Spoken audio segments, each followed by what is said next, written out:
So you decided to come back for more, eh, Blue Jay fans? Welcome to the On Fek Circle, presented by jaysfromthecouch.com and the Jays from the Couch radio podcast. We are streaming at you, as we will every Tuesday evening, 7 p.m. Eastern Time on the Jays from the Couch YouTube channel. I'm your host, Steve Feck.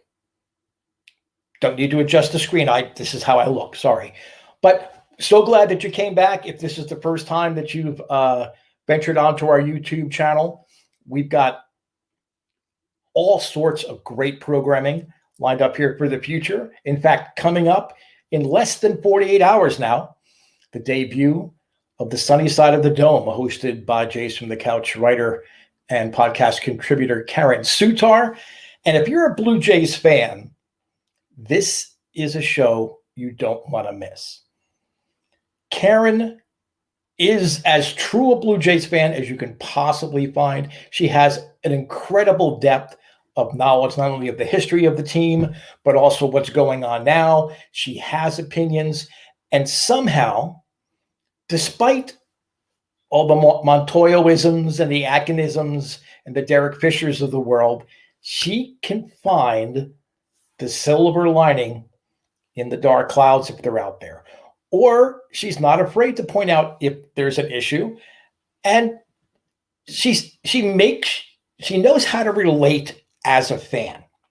You're going to feel comfortable. You're going to sit there and say, wow, I feel good about being a Blue Jay fan because I'm getting all this information and that's reaffirming all the positive thoughts that I have. So that is Sunny Side of the Dome with Karen Sutar, debuting this Thursday evening right here on the Jays from the Couch YouTube channel, 7 o'clock Eastern Time.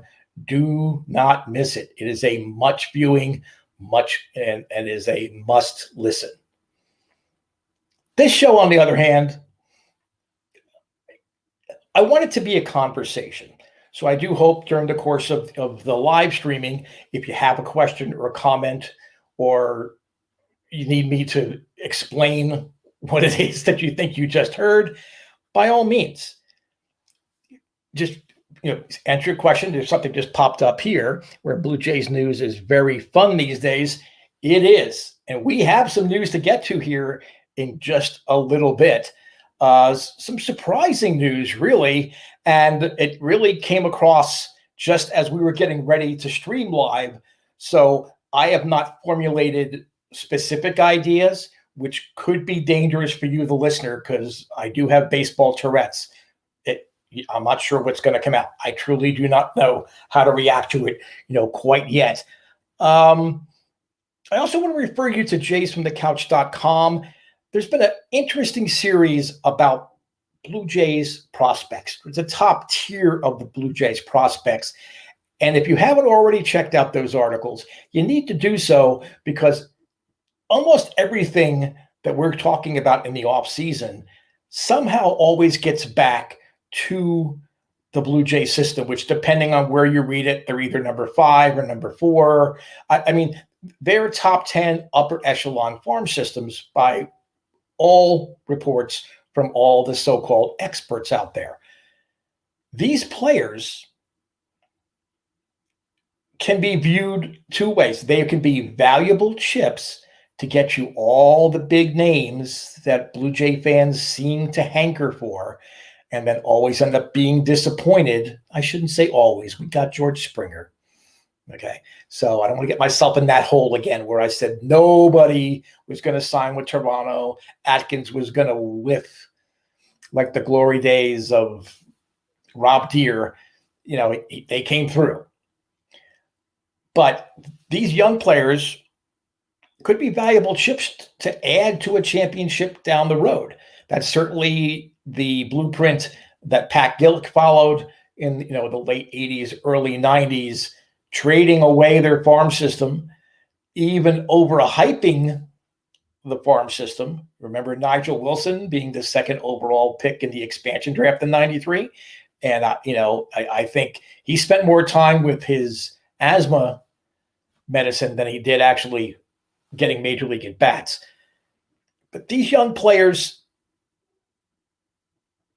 could also be the solution to the problems or the holes you may see existing now or that may surface and become troublesome during the course of the 2021 season.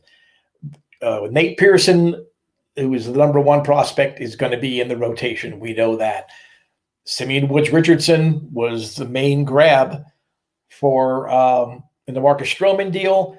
Alex Manoah, who I had the pleasure of watching pitch in college at West Virginia, is just a beast. He is going to be special. And then you have Groshans and Martin and I always want to call him Elvis, but I think it's Elvis, the infielder prospect. The future is bright. Whether we trade these pieces for established major league players or whether we sort of buy time for them to come up to the major league roster so we have a sustained level of success using the players, that's left to be seen what's going to happen. But the future is bright either way. So please do go back to those articles at jaysfromthecouch.com. I think there might be one more yet to post up. I think we have 5 up. I kind of lost track. I apologize. The exciting news of the day has me a little distracted, so you have to bear with me. Plus, I'm old. I'm an old doddering Blue Jay fan. See, I'm old school, have the original hat. I remember when they wore the original hat. So you have to just indulge me sometimes. Just kind of go with the flow. Let's touch on some of the news items of today. Hall of Fame announced no one was going to be added to the class of 2021. So it'll be Derek Jeter, Larry Walker, Ted Simmons, and I'm missing someone else who never got their ceremony last year due to the COVID restrictions. Will basically have the stage to themselves going forward. All you Roger Clemens fans, he's going to have to wait for the various veterans committees that are out there. And I don't think that's a good sign for his candidacy going forward. I'm torn. I mean, basically, there are guys in the Hall of Fame that have done much worse things. Ty Cobb pops to mind right away, one of the most overt racists in the entire United States during his lifetime. Forget about, putting it in context of when he was playing. He got in, so character was not an issue there. But, steroids, that's a different level of cheating. It's not Gaylord Perry cheating. This is using synthetic substances to improve performance, whether it's helping you bounce back quicker, whether it's helping an injury heal quicker. That's a whole different level of cheating. This isn't banging on a trash can. Okay, that's cheating, and they got busted and paid for it, but it's not steroid cheating. And the next couple of years, you've got names like A-Rod and David Ortiz. Manny Ramirez, I believe, is still on the ballot. I didn't see all the final results, but it'll be interesting what happens with the Hall of Fame. And thank God, another piece of news, the great national nightmare of how are the Blue Jays going to sign JT Realmuto and which young catcher are they going to trade? It's over because he's staying in Philadelphia. That should not really be a surprise once Dave Dombrowski came on board to head baseball operations in Philadelphia. You got 5 years, $115.5 million, I believe. Is that a contract that the Blue Jays really should have taken on, given that they have much more glaring needs other places? I've said all along, no. It's not to mean Realmuto is not a great catcher, but 5 years to a catcher, that's for someone that's in his 30s, that's an even bigger gamble than the Springer contract. At least there's a DH where Springer can always DH as he ages and his outfield performance declines. And it was really nice too, speaking of Springer, for the Blue Jays to actually acknowledge that he signed to the team. I mean, imagine what would have happened if something fell through with all the hoopla and all the celebrating that went on, and suddenly before the announcement, Springer backed out of the contract or something happened. those are the kind of things that I would live for, doing what I'm doing here, having the conversation with you, because that would feed me for 3 seasons, let alone one off season. But he is officially in the fold. Say what you will. Did they overpay? Maybe. Do they have to overpay because of the various challenges with the Toronto market? Yes, they do. If you want a player of Springer's caliber, you need to overpay. That's just how it is. There was an article on The Athletic today that they interviewed anonymously 23 different prominent player agents, and they were talking about everything from how the pandemic was controlled,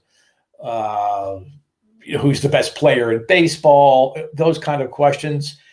And then they talked about where the agents felt were the less than desirable destinations for the players they represent.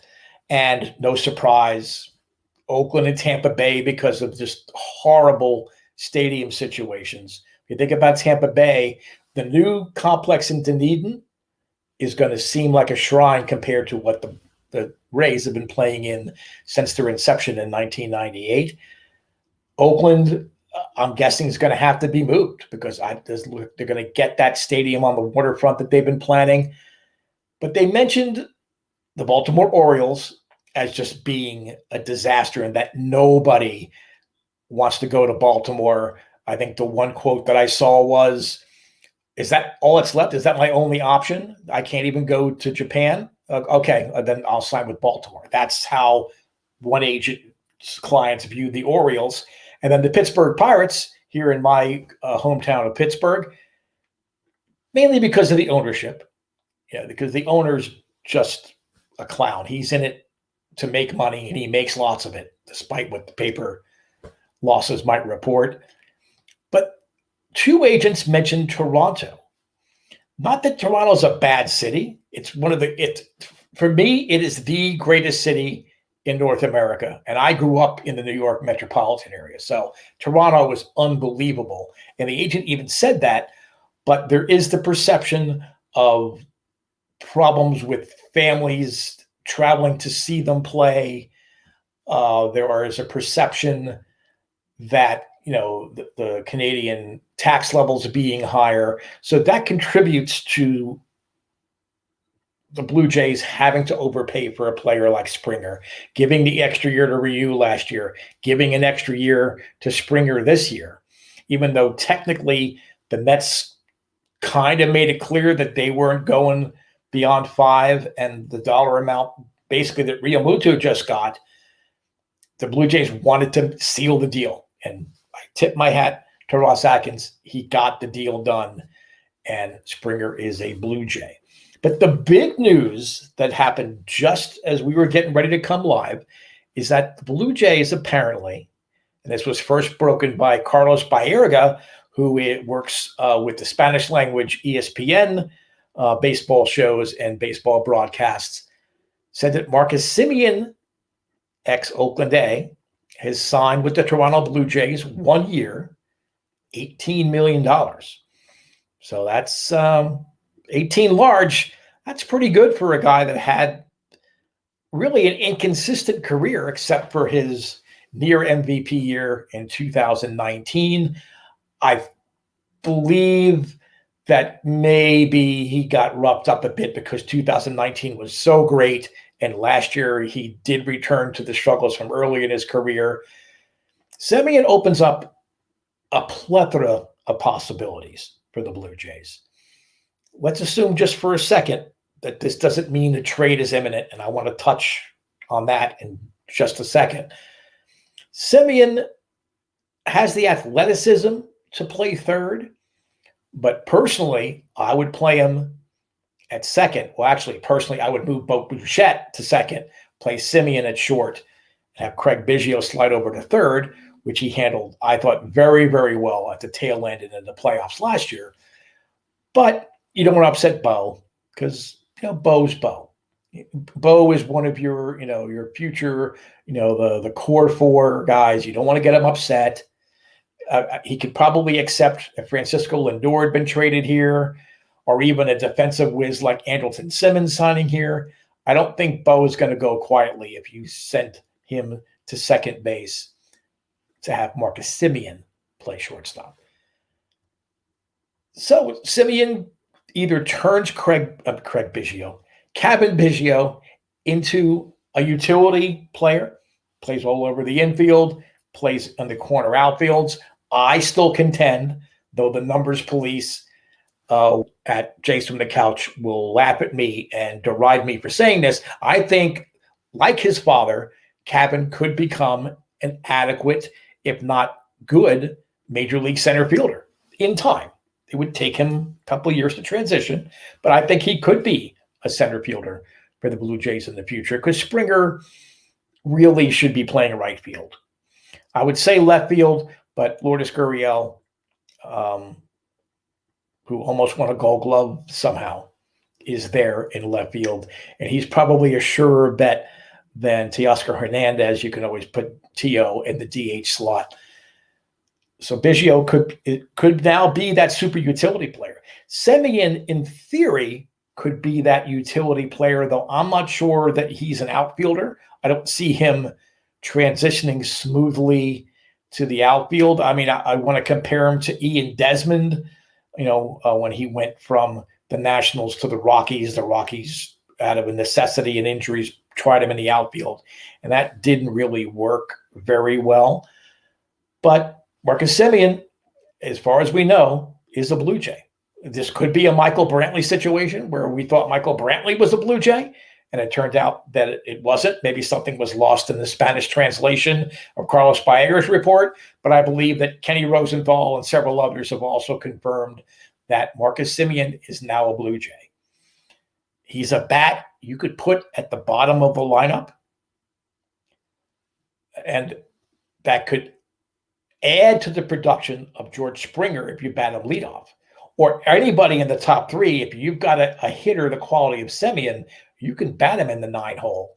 You only lead off one time, but you can be on base. So when your big bats come up around another time, he could be an ideal fit in that 9 hole. But let's go back to Cavan Biggio. The first thing I thought of when I saw this was, is Cavan Biggio now going to be traded? There have been rumblings out there that Biggio could be on the block to get that starting pitcher they were looking for. I don't remember him linked to any specific teams. I mean, I heard a rumbling that Houston was thinking about it. I'm not sure what Houston would be able to offer to bring Biggio in the fold. Biggio would be a great player in, let's say, Fenway Park. What does Boston have to go there? And I don't see him being a piece that would go to Chicago for the Chris Bryant acquisition. If Hendricks is part of that deal, okay, that's fine.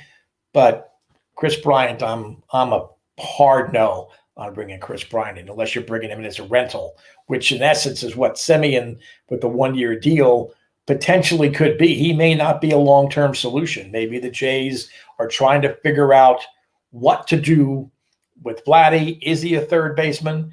Winter League seems to reaffirm the fact that he is not a third baseman. Can Biggio play third? Can he hold down the fort until they bring up a prospect?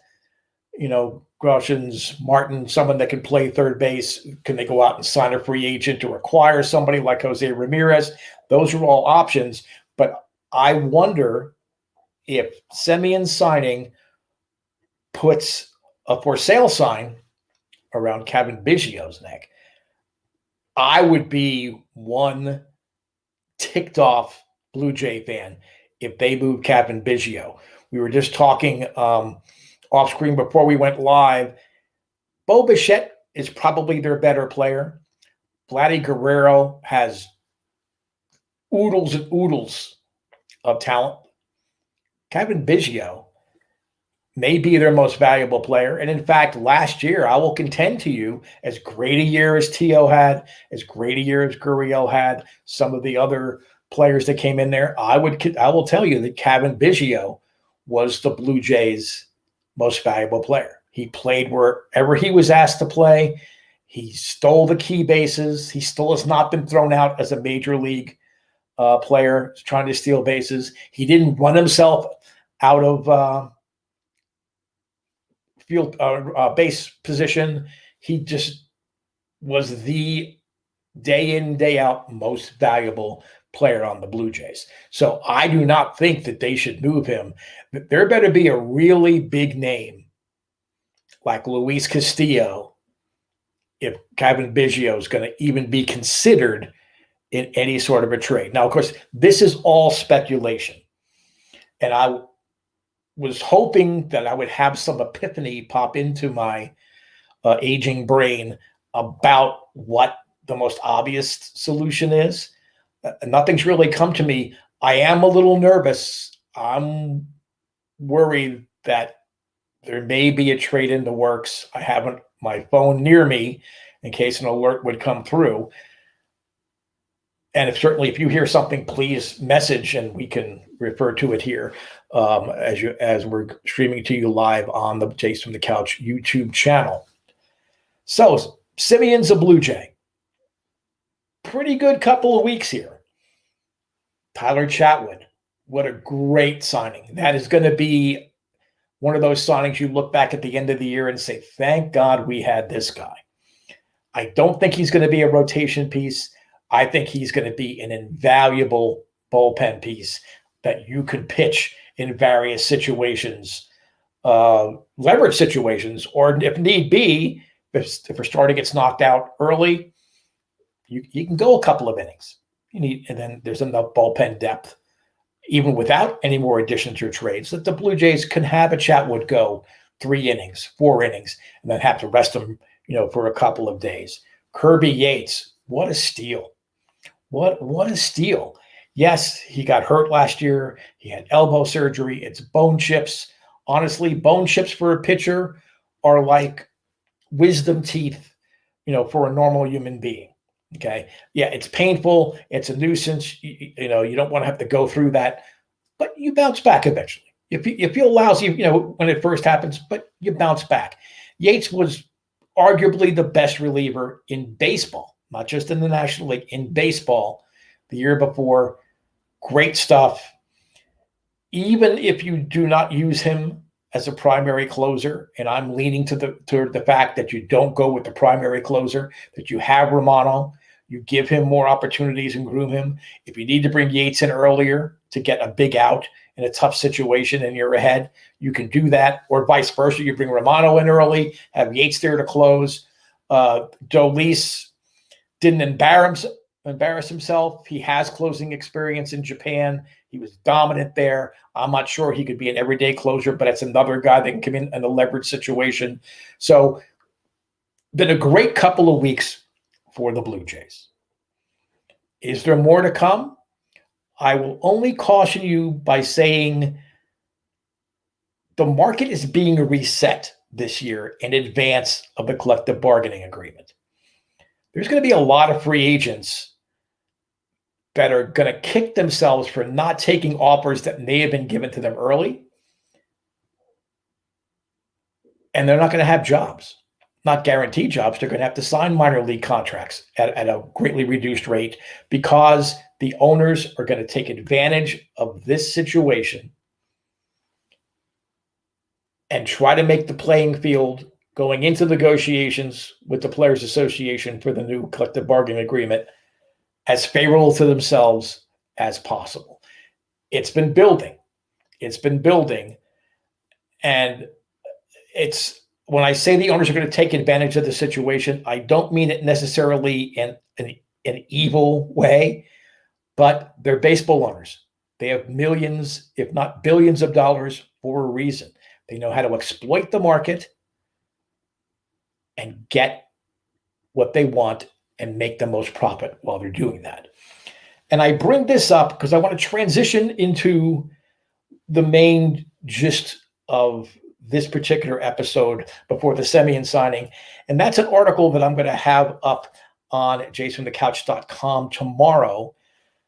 And it's basically says the biggest offseason move the Jays are going to make, they need to make it happen right now. And this move really doesn't have a whole lot to do what's going to go on the playing field or who they sign. It's not a signing. Marcus Semien is not who I had in mind when I wrote the article. It's about the Blue Jays, first of all, coming clean. And I wrote about this back in the fall when the season first ended, that the Blue Jays should just come out right away and say, we're playing at least part of the season, at least opening the season at our new complex in Dunedin. We spent all this money renovating it, bringing it up to state-of-the-art major league standards. We're going to open the season there. And it hurts. Okay. I mean, if you're a Canadian-based fan, and most Blue Jay fans, I will say, are Canadians, they live in Canada, it hurts not to be able to travel to see your team. I know that our Karen Sutar, her and her husband, planned trips to see as many of the 30 ballparks as they could. They had their trip to Pittsburgh last year canceled because of COVID. You know, I, living in the States, if I wanted to go see them play in Dunedin, I could do that if I wanted to risk, COVID infection. I mean, I could do the traveling and go down and see the Blue Jays. It hurts if you're a Canadian Blue Jay fan knowing that they're not going to be opening the season there. But it's great for the players because they're already going to be there for spring training. Many of them already have homes, year-round homes there. It is the best of a bad situation. Players will not be as put upon or on edge as they were last year when they didn't know where they were going to play and then, in essence, lived out of suitcases in hotels in Buffalo. But this would be a positive step for the organization to take as a whole, and let me explain. The Blue Jays would play April, May, almost all of their June games until the final series of June against the Seattle Mariners, June 29th, June 30th, and Canada Day, July 1st, the traditional big game for the Blue Jays. Almost every season, they're scheduled to play at home for Canada Day. That's already on the schedule. You say, we're going to stay in Dunedin until this, coming off the road trip, until this series with Seattle. And then you turn a Canada Day series into Mardi Gras for baseball fans in Canada and sports fans and just general citizenry of Toronto and Canada. You make that series a true celebration. But you don't stop there. You don't just take the PR thing and, well, what a great idea. Good job. You now take, and I'm speaking to Rogers Communication. I mean, Mark Shapiro to a degree, but really he's going to have to take some marching orders from Rogers Communication. Rogers Communication, you step up to the plate and you say, during this time that we're not playing in Toronto, even if the border restrictions are eased, even if somehow, COVID and vaccinations catch up to where they need to be, we are going to commit ourselves, our facilities at the Rogers Center and our finances to help the COVID, not only testing efforts, but the vaccination efforts. How many more people in the Rogers Center can you vaccinate once appropriate amounts of vaccines are secured than anywhere else really in Toronto and Ontario? And I would even say that they follow Budweiser's lead, where Budweiser has said, we're not going to pay $4.8 million for a 30-second spot on the Super Bowl coming up in February. We're going to use those resources to help publicize via radio and TV spots vaccination and general COVID-19 efforts in the States through the Ad Council here in the United States. Rogers can also take the resources that they have, and they've got lots of them. I understand that they're losing money, but you're already losing money, Rogers, okay? I hope you're listening. You're a communications company. I hope you are listening. You're already losing money. So how about taking the money that you do have and maybe you buy PPE equipment, for distribution there at your testing centers or throughout the Toronto metro area. Take that burden off of the local, provincial, and federal governments. Let them spend the money and send that equipment to rural areas, to First Nations areas where it's going to be difficult to get this equipment up there, and use your financial wherewithal to turn a negative into a positive for everyone. Bit of a wild idea, perhaps. And maybe you're saying you're a bit of a dreamer on this one. It can be done. If they really, really want to do it, they can turn this negative into a positive. But they need to do it now. And if they do it now, it will indeed be the biggest offseason move in Blue Jay history. And that includes the Joe Carter-Roberto Alomar acquisition. This will be the biggest offseason move that the Toronto Blue Jays organization has ever made. And I think it needs to be done right now. Well, I'll stop preaching at you here. Thank you for joining us here for the On Fek Circle. Again, my name is Steve Feck. You can leave comments on my Twitter feed at US of Jays or the US of Jays Facebook page that I also maintain. This and every show will be available to you, in my case, 7 o'clock Eastern time on the Jays from the Couch YouTube channel. We are presented, I'm not going to say proudly, I haven't earned that stripe yet. But ideally, in a couple shows, maybe I'll be able to say proudly presented by JFtC.com and the Jays from the Couch radio podcast that also streams here on the YouTube channel, on Twitter, on Facebook Live every Sunday night at 7 p.m. Eastern time. You can also obviously get it anywhere podcasts can be found. Apple, Stitcher, Spotify, Google, all the usual places you can find good podcasts. You'll find a great podcast with Jays from the Couch radio podcast. And you must tune in this Thursday to Sunny Side of the Dome, hosted by our own Karen Sutar. If you're a Blue Jays fan, Karen's going to find a way to make you feel even better about it. So that is a show you don't want to miss. For everyone from JaysFromTheCouch.com and from myself, Steve Feck, this has been the On Fek Circle. We'll talk to you again next Tuesday, 7 o'clock Eastern time.